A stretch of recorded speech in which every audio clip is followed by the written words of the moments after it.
Caddis Maximus here, this time with a 1-inch or inch drive socket review and comparison. Although this looks like a huge set of sockets, and as far as mass and volumetric space, it is a huge set of sockets. But there's only 36 sockets here, and this actually represents more than 15 years of collecting for the inch drive sockets, because inch drive sockets are very expensive and quite rare.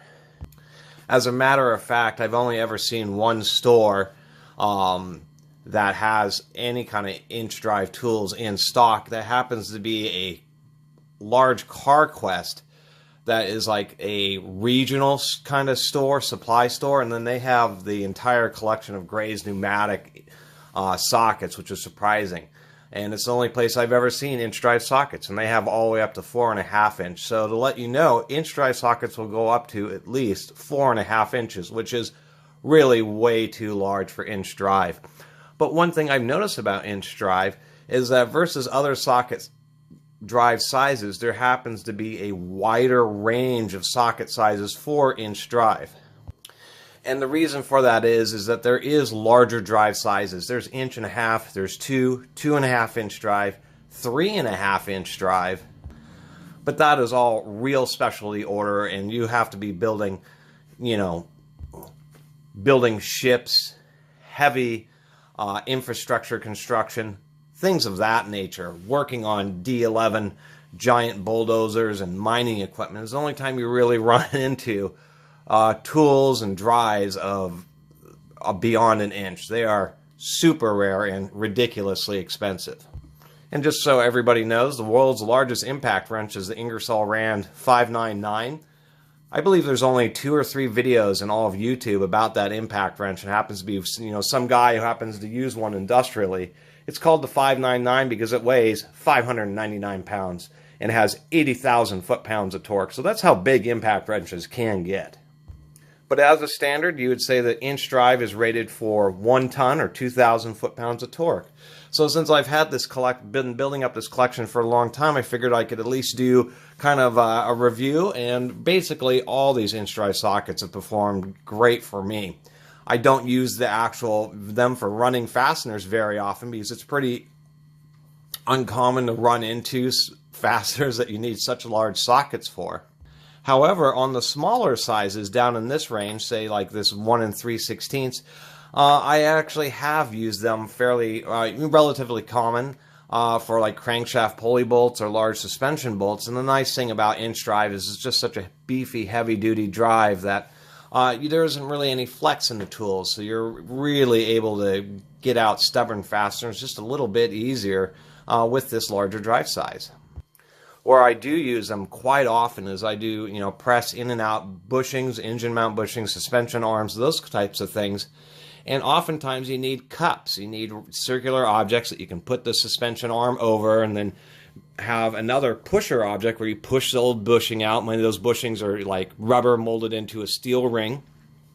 And that's where these sockets really become super handy, because now I have cups to push the bushings into, and then a variety of sockets to use as pushers. And they've paid themselves off just in that alone, because it just makes it so easy when you have all the circular objects to push bushings in and out. As far as brands, we're looking at Armstrong, Proto, Snap-on, Truth, Myers. We've got a Harbor Freight in here, Williams, and even a Cinex. So we've got a few different brands, and we can compare kind of how they've evolved. We'll start out with the size disparities. We have like a little Myers here. This is a 7/8, and surprisingly enough, you might wonder, well, what would you use a 7/8 inch drive socket for? Because that's an awful large drive for what seems like not such a large fastener, unless you're trying to remove the bolts from, say, tracks on a bulldozer. Obviously, the bolts on tracks of crawling equipment can get as seized as any bolt you could ever imagine, practically get welded in there. And so that's where small inch drive sockets come into play, is because they have, like, track bolts are some of the very strongest and hardest bolts made, period. There is no argument there. Even Caterpillar manufactures their own track bolts because they couldn't get the quality and strength consistency that they needed from any other manufacturer within a reasonable price range, and it was actually more cost effective for them to manufacture their own track bolts than it was to buy them from anybody else. And it's kind of surprising to learn that. And there are differences, like these Myers are okay, but these are Taiwanese. These are, just another, probably come out of the same factory as the Harbor Freight sockets. And that's what this is. This is a Harbor Freight 1 3/16. And so what I've done is just have a little list on my phone, and if I ever run into an inch drive socket, I take a look and see if I don't have the size, and I pick it up. I have a few Williams here, and that's just based from the only real estate sale that had tools that I've ever been to, and that was an old millwright, so that was pretty cool. But we can see that the Myers and the Pittsburgh Pro are pretty similar. Maybe the Myers has a little bit better finish, but they seem like they come out of the same factory. But if we compare them to, say, an old Proto, this is an old Proto. The old Protos were just super thick, super heavy duty. This is a 15/16 socket, so that's only 1/16 of an inch larger than the 7/8. But you can just see how beefy it is. Even its overall outer diameter is much larger. So the Proto sockets really were pretty significant. And Proto seems to have a huge dominance in the large tool market, because I've run into old Proto sockets more often than just about any other brand, besides this one find of some of these Williams.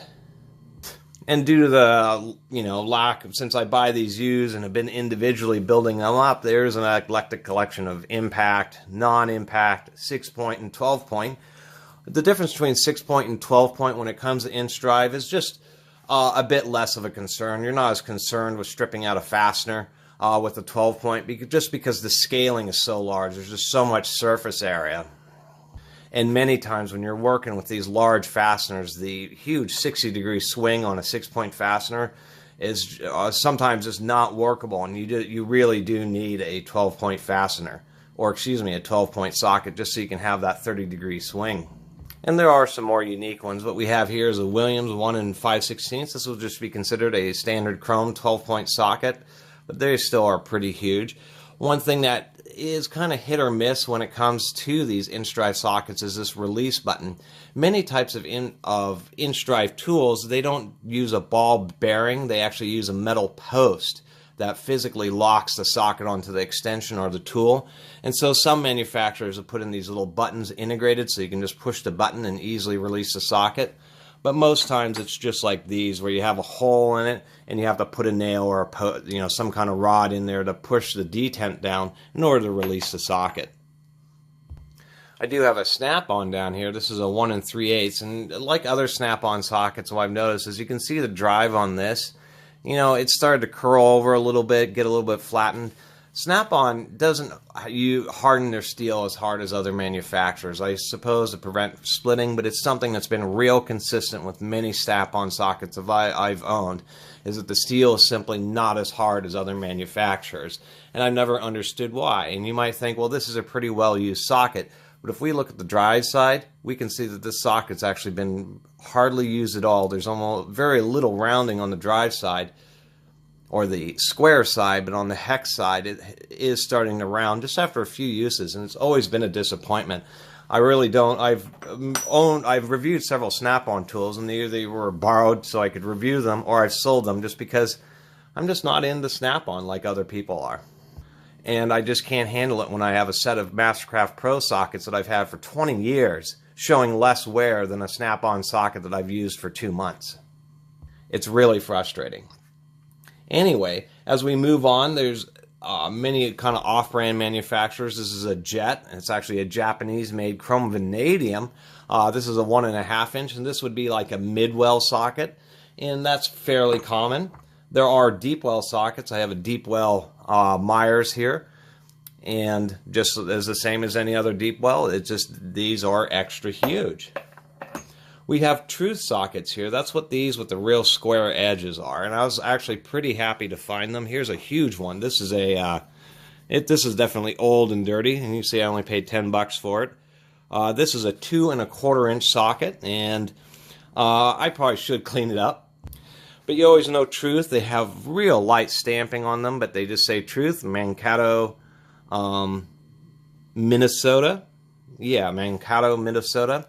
And true sockets, you might think you'd see these and, oh, these are kind of not very high quality old sockets. But when I saw these, and it was a few of them at a pawn shop, they were, I was real surprised to find that Truth was a pretty respected brand. And one of their focuses was really good heat treatment.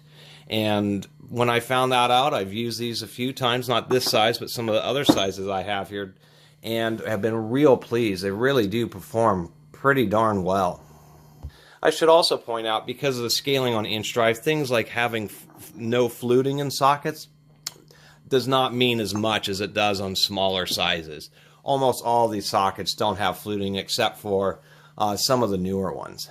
But there are distinctive factors. If we look at some of these sockets, like this one over here, these up here, these are Williams sockets, and they are actually pretty nice. But that is one distinctive aspect. Once you've owned some of these Williams inch drive sockets, you can always tell Williams, because they do this real deep chamfer around the edge, which I kind of like and don't like, because it kind of makes the grip surface sit up a little bit high, but it does make it easier to get onto the fastener. Always had great luck with the Williams sockets. There are also other unique designs, such as this proto here. This is a 2 3/8, but what's interesting about this is, for a while they had this idea with these inch drive sockets that you would have essentially a breaker bar that goes right through the socket itself, and you could break the fastener just by putting the breaker handle into the socket. But those fell way out of favor, because it does kind of weaken the drive a little bit and makes the socket a little bit extra tall, making them just a little bit less convenient. As I was saying earlier, Proto definitely has had a pretty big dominance in this market, and by far, when I find individual ones, it's lots of Protos, such as this. What is this one? This is also a 2 3/8. This just happens to be an impact.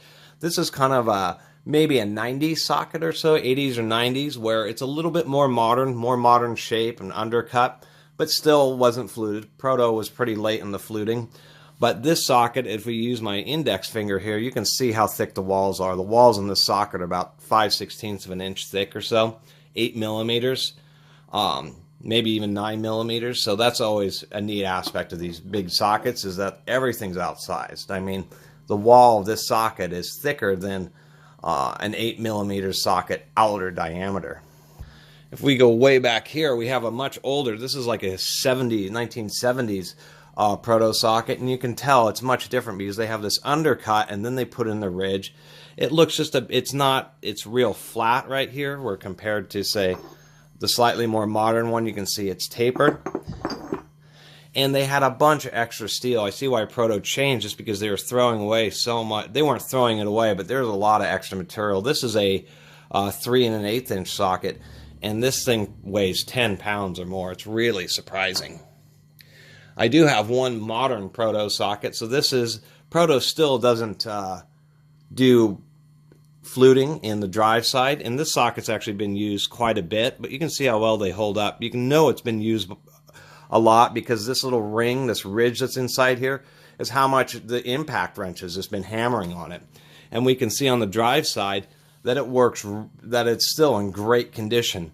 This has been run so much that it's actually started to eat away the drive side, yet the fluting is barely rounded over at all. Versus this snap-on, where the fluting is already well rounded over and it's hardly been used whatsoever. Just really frustrating. But we can see that they do flute. The modern Protos are fluted, and even though this is a bigger socket, it's lighter weight than that 3 1/8 inch one. And finally, this one big Sunex I probably paid too much money for, but when I saw it, and it was like, I think it was $30, and I knew they were a lot more expensive than $30, so I went ahead and picked it up. But it was just really to have a big socket to add to the collection. And this is a 3 1/2 inch, just an absolutely massive socket. I mean, you can just put your whole fist inside this socket. That thing is huge. And I kind of bought it on an impulse, and I've used this thing probably not 10 times, but 5, 6, 7 times as a cup for larger engine mount bushings. And it's been real surprising that this 3 1/2 inch socket just happens to be the size for a lot of engine mount bushings.